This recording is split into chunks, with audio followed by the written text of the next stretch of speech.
এই ছোট্ট কৌশলটি কে বের করেছে? বিশেষ করে ৬ নম্বর পয়েন্ট। ১, টেবিলের নিচে প্লাস্টিকের ঢাকনাটি আটকে দিন।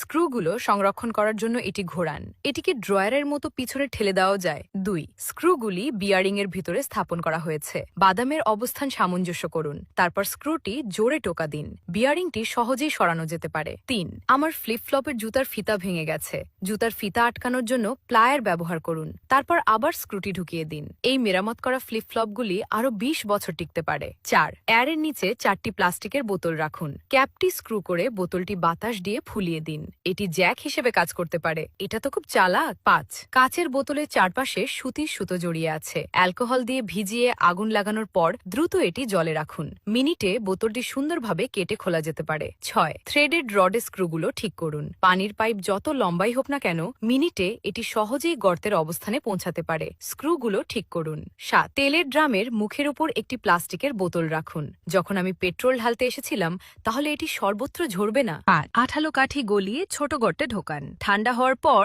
অতিরিক্ত কেটে ফেলুন। এভাবে স্ক্রুগুলো শক্ত করলে সেগুলো খুব নিরাপদ হয়ে ওঠে। ৯, ওয়েল্ডিং ইলেকট্রোডগুলি জলে পাইপের রূপরেখা বরাবর সাজানো আছে। টেপ দিয়ে এটিকে সুরক্ষিত করুন এবং কাঠের মেঝেতে রাখুন। আকৃতি বরাবর আবার রেখা আঁকুন। এভাবে কাঠের মেঝে স্থাপন করলে কোনো ফাঁক থাকে না।